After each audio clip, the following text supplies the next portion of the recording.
ओम शांति।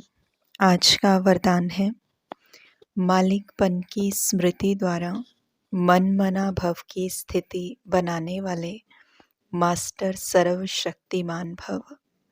मालिकपन की स्मृति द्वारा मन मना भव की स्थिति बनाने वाले मास्टर सर्वशक्तिमान भव।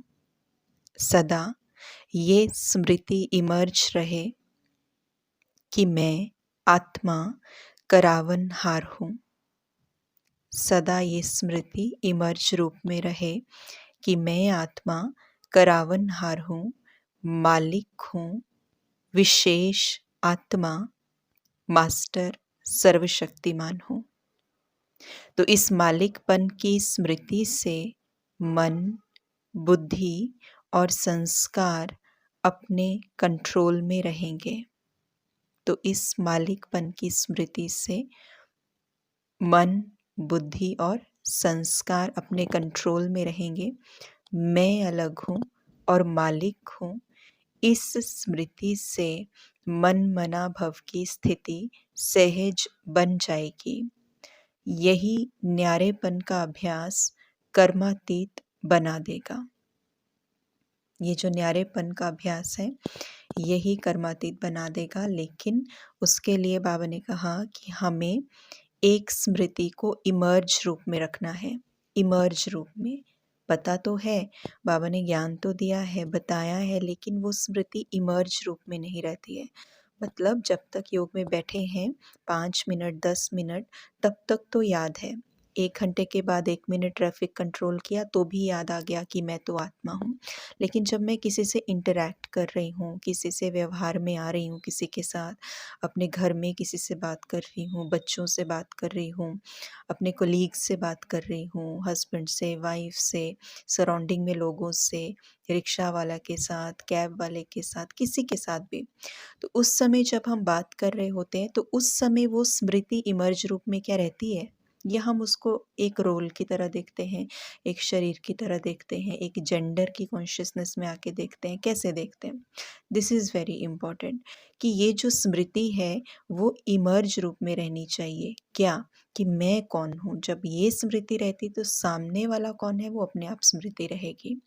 तो बाबा ने कहा स्मृति रहे कि मैं आत्मा करावनहार हूँ, मालिक हूँ, विशेष आत्मा हूँ, मास्टर सर्वशक्तिवान हूँ। तो जब ये स्मृति रहती दैट हु एम आई, और मैं न्यारी आत्मा हूँ, इस शरीर को चलाने वाली, मन बुद्धि संस्कार को चलाने वाली आत्मा हूँ, तो अपने आप ये मन बुद्धि और संस्कार कंट्रोल में रहते। मालिक हूँ जब ये स्मृति रहती तो आत्मा स्वयं खुद ब खुद मास्टर सर्वशक्तिमान की स्थिति का अनुभव करने लगती, क्योंकि उसको समझ में आ जाता है कि ये चीज़ें मेरे अंडर हैं, मेरे अकॉर्डिंग काम करती हैं। तो जैसे बाबा ने अभी का जो बाबा मिलन किया उसमें भी बाबा ने बताया था कि जब हम मास्टर सर्वशक्तिमान की स्थिति में रहते हैं तो ये हो ही नहीं सकता कि हमारा जो भी कोई मन बुद्धि संस्कार है या कोई ऑर्गन है वो बात ना माने। It's impossible.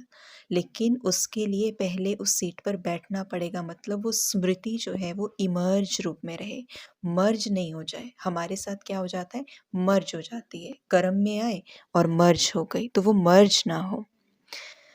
उसके बाद बाबा ने हमें स्लोगन दिया, ग्लानि व डिस्टर्बेंस को सहन करना और समाना, अर्थात अपनी राजधानी निश्चित करना।